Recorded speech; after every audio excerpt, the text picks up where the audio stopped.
जय मसीह की प्रभु यीशु के नाम से और एक बार आपका हार्वेस्ट चर्च की ये प्रोग्राम बिल्डिंग स्ट्रॉन्ग फैमिलीज में आपका स्वागत है।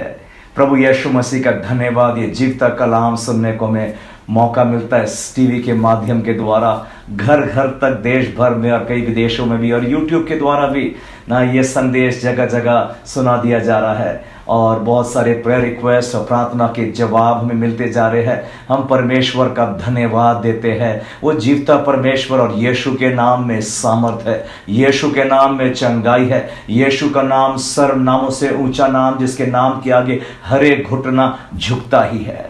बाइबल कहती है धर्मी जन की प्रार्थना से बहुत कुछ होता है, और यहाँ पर आपके लिए प्रार्थना हो रही है। आपके प्रेयर रिक्वेस्ट को आने दीजिए, और हमारी प्रेयर टीम ठहरी है आपके लिए प्रार्थना। आपके घर के लिए, परिवार के लिए बोझ है, हमारी प्रेयर टीम को बोझ है आपके लिए प्रार्थना करने के लिए, और प्रार्थना के द्वारा बहुत कुछ होता है।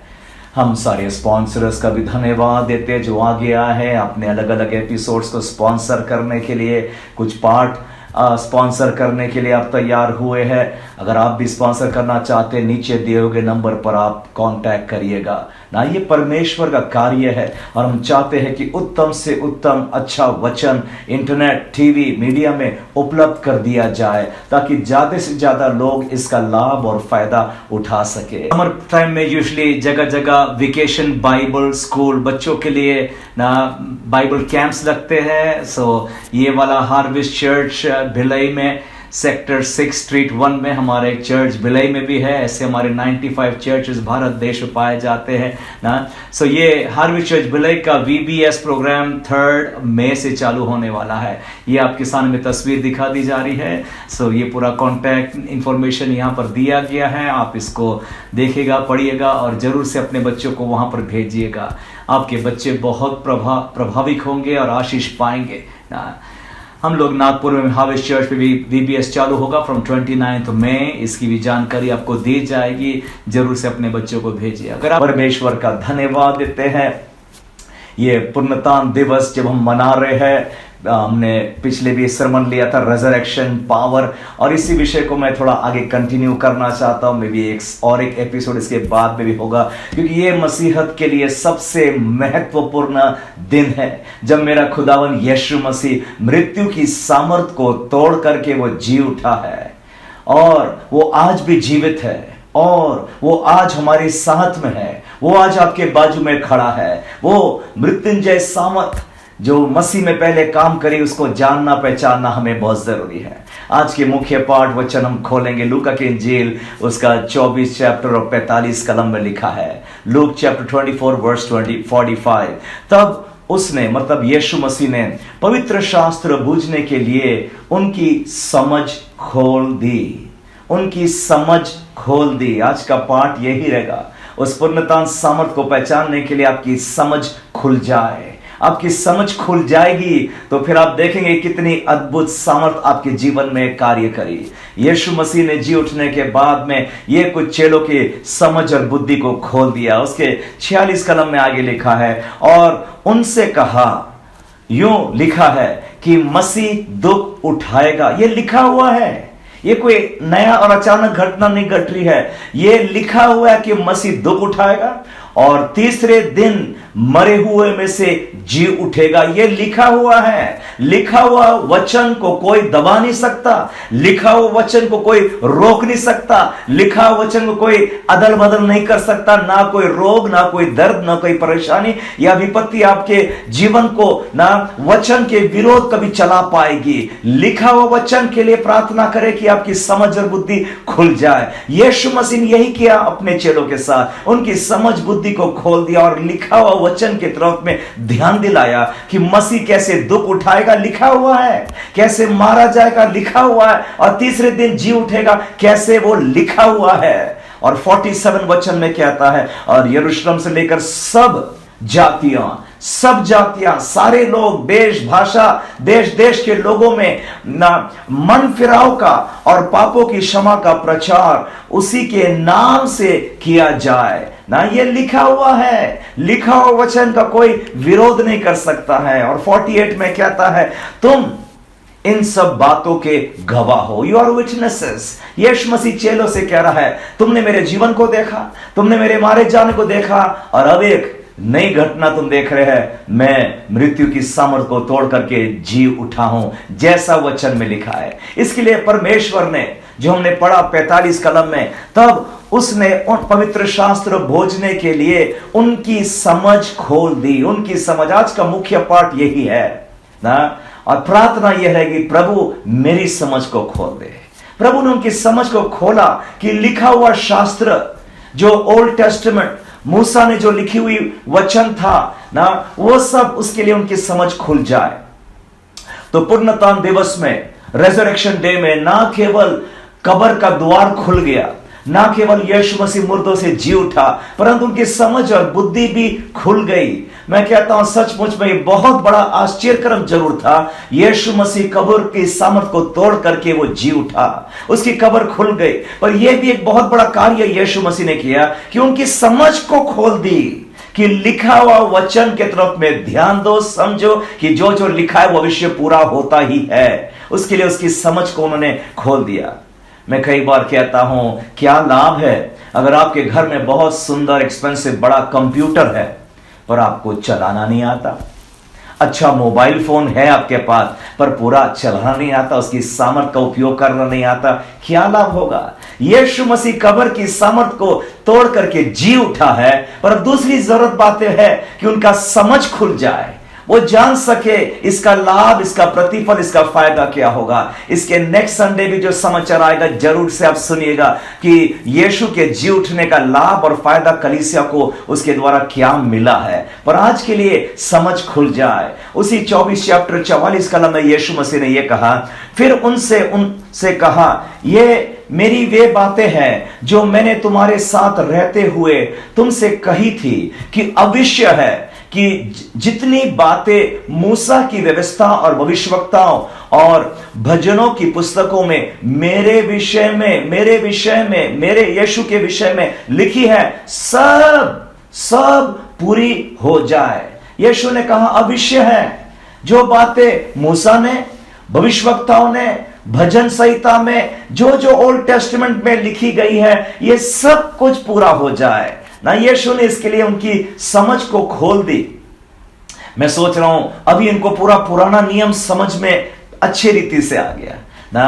एक जो पुराना नियम जो इनके लिए पजल के समान था, थोड़ा इधर थोड़ा उधर, अलग अलग टुकड़े थे, अब सब कुछ जब क्रिस मुर्दों से जी उठा, इनकी समझ खुल गई। अरे ये सब बातें तो मसीह के बारे में लिखी है ना।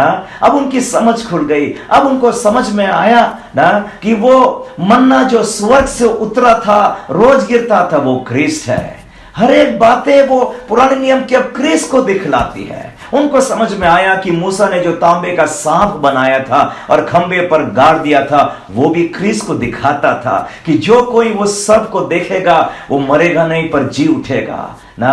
अब उनको समझ में आया कि वो चट्टान जिसमें से पानी निकलता था, वो भी क्रिस्ट है। अब उनको समझ में आया कि फसे का मेमना जिसका लहू द्वार पर लगा दिया गया था, और जिस द्वार पर लहू का चिन्ह लगा दिया गया था, उस द्वार में मृत्यु प्रवेश नहीं कर पाई। अब समझ में आया वो मेमना, फसे का मेमना तो मसीह है।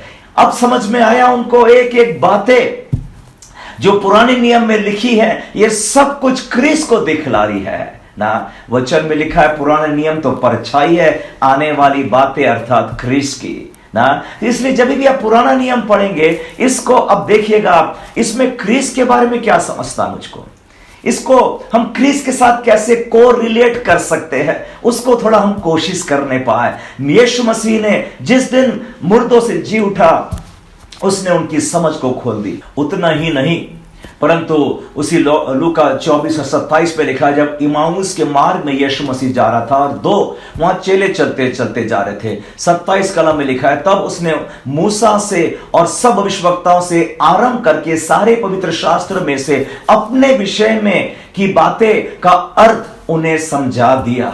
और भी चेले मिले, उनकी भी समझ खोल दिया यीशु मसीह ने। अब बता रहे हैं मूसा भविष्यवक्ताओं ने जो लिखी है, ये चेले जो इमाउस में मार्ग में जा रहे थे, उनके बारे में लिखा है 16 कलम में कि परंतु उनकी आंखें ऐसी बंद कर दी गई कि उससे पहचान ना सके।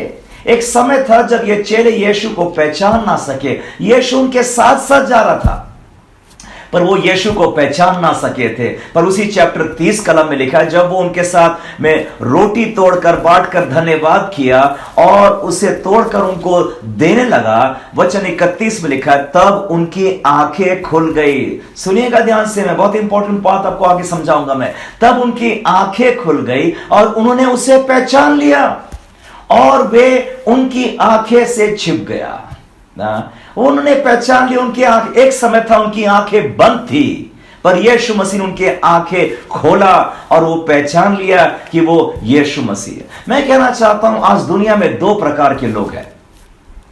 एक है ना जो आप और मेरे समान है, जिनके लिए आंखें खुल गई है। हम जानते हैं मसीहा कौन है, उद्धारकर्ता, तारणहारा, यहोवा राफा मेरा चंगा करने वाला परमेश्वर, यहोवा ईरे मेरी जरूरतों को पूरी करने वाला वो परमेश्वर है। यहोवा निस्सी जो मेरे लिए युद्ध लड़ाई भी लड़ लेता है, वो मेरा परमेश्वर, मेरे साथ साथ रहने वाला परमेश्वर है। हमारी आंखें खुल गई है। पर दुनिया में एक प्रकार के लोग हैं जिनकी आंखें बंद की गई है, जो मसीहा को नहीं जानते हैं। पौलुस ने कहा दूसरा करंती 4 चैप्टर और 3 कलम में पौलुस कहता है, परंतु यदि हमारा सुसमाचार पर पर्दा पड़ा है ना, पर्दा पड़ा है उसने लिखा है, हिंदी में लिखा, अगर हमारा सुसमाचार छिपा हुआ है तो यह नाश होने वालों के लिए वो पड़ा है ना, या वो छिपा है ना। यदि ये सुसमाचार छिपा है तो नाश होने वाले। सो दुनिया में दो प्रकार के लोग हैं। एक जिसकी आंखें खुल गई है,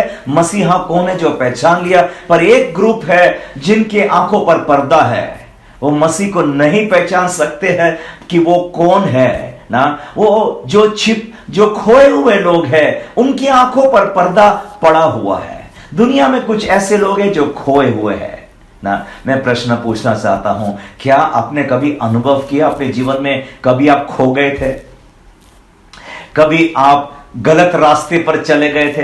कैसा लगता है? मुझे तो एक बार याद आ रहा है, जब मैं छोटा बालक था, लगभग 7-8 साल का होगा, और हमारे नागपुर शहर में एक मेला लगा था और बहुत भीड़ की भीड़ वहां थी। और मैं एक 8 साल का बच्चा एक छोटे से स्टॉल पर, वो मैं इतना आकर्षित हो गया था ना।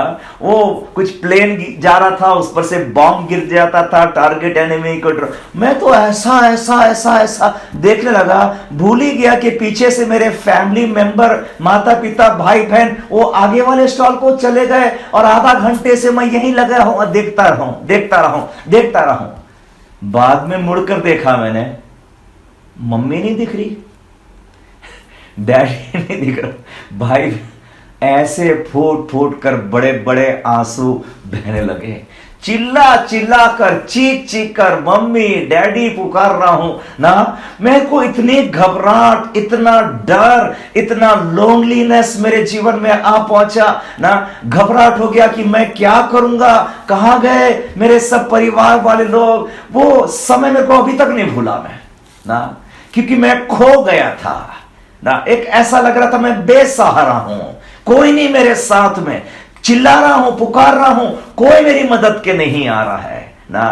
क्या आपने ऐसा महसूस किया? एक समय जीवन का आया कि आपको लगता आप खोए हुए हैं, आपकी कोई सहायता नहीं कर रहा है ना, आपकी कोई मदद नहीं कर रहा है ना। आप यहां वहां द्वार खटखटा रहे पर कहीं से आपको मदद नहीं आ रही है ना। वो खोया हुआ फीलिंग बहुत खतरनाक होता है हमारे जीवन में, अगर ऐसा कभी हुआ है तो ना। वचन जो पौलुस कहता है, सुसमाचार अगर छिपा है, उनके लिए छिपा है जो खोए हुए हैं, जो लॉस्ट हो गए हैं ना, जो मसीह का नहीं जानते हैं। पर जो मसीह को जानते, वो जानते हैं कि अभी इसी वक्त यीशु मसीह मेरे साथ में है ना। यीशु मसीह खोए हुए को ढूंढने आया है, पर उनकी आंखों में पर्दा लगा है। पर्दा लगा है इसलिए वो भटक रहे हैं ना। घबराहट है, डर है। शैतान का तो ये काम भी है, लोगों को गुमराह में रखना। उसी दूसरा करंती 4 चैप्टर और 3 कलम में पौलुस ने आगे कहा, परंतु यदि हमारे सुसमाचार पर पर्दा पड़ा है तो यह नाश होने वाले के लिए पड़ा है ना, ताकि वो यीशु मसीह को न जान सके। और 4 कलम कहता है, और उन अविश्वासियों के लिए जिनकी बुद्धि को इस संसार के ईश्वर ने अंधे कर दी है, ताकि मसीह जो परमेश्वर का प्रतिरूप है उसको उसके तेजमय सुसमाचार का प्रकाश उन पर ना चमके ना। शैतान ने, अंधकार की शक्ति ने उनके मन की बुद्धि पर पर्दा डाल के रख दिया है कि वो मसीह को नहीं पहचाने, बाकी सबको पहचान लेंगे तो कोई प्रॉब्लम नहीं ना, ताकि मसीह को ना पहचाने और उसके तेजे में सुसमाचार का प्रकाश उन पर ना चमकने पाए। तेजो में सुसमाचार, ग्लोरियस गॉस्पेल लाइट ना, ये सुसमाचार में एक अति महान ज्योति है जो अंधकार को दूर कर देती है जीवन में। शैतान लोगों को गुमराह में, कंफ्यूजन में, डाउट में ना ऐसा पट्टी उनको बना दिया है कि उनको कुछ दिख नहीं पड़ता है, समझ नहीं पड़ता है। ये शैतान का काम है। इसलिए यीशु मसीह ने जब जी उठा, उसने जरूर कब्र की समझ को तोड़ा और वो बाहर निकल आया, परंतु उसके बाद उसने चेलों की समझ बुद्धि को खोल रखा। वो जो पर्दा उनकी आंखों में था उसको हटा दिया ताकि वो समझ सके। इसलिए हमको बहुत जरूरी है ना, हम प्रार्थना करें उन लोगों के लिए जिनकी आंखों में पर्दा लगा है।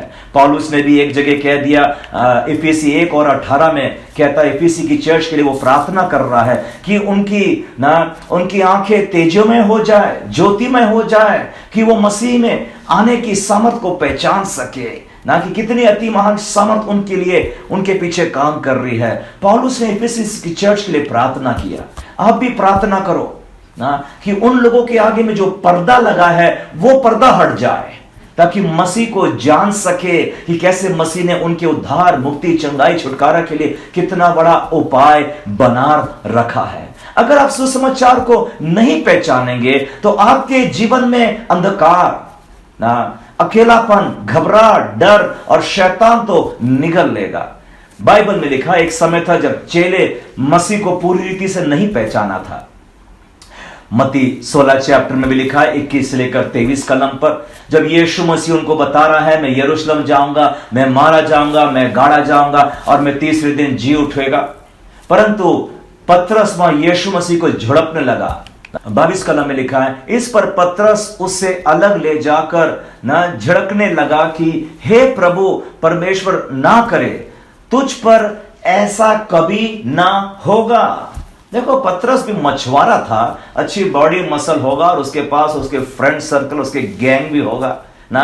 यीशु मसीह बोल रहा है, मैं यरूशलेम जाऊंगा, मैं पकड़ा दिया जाऊंगा यहूदियों के हाथ, मैं मारा जाऊंगा, मैं क्रूस पर बारा जाऊंगा, गाड़ा जाऊंगा, मैं तीसरे दिन। यीशु मसीह जो लिखी हुई बातें इनको बता रहा है, पर इनको समझ में नहीं आ रही। ये अपने बुद्धि से समझने की कोशिश कर रहे हैं। और पतरस ने यीशु को बाहर जाके झड़पने लगा ना, कहता है ऐसा कभी नहीं होगा, जीसस अपन है ना यहाँ पर, कुछ मसल दिखा रहा होगा वो ना।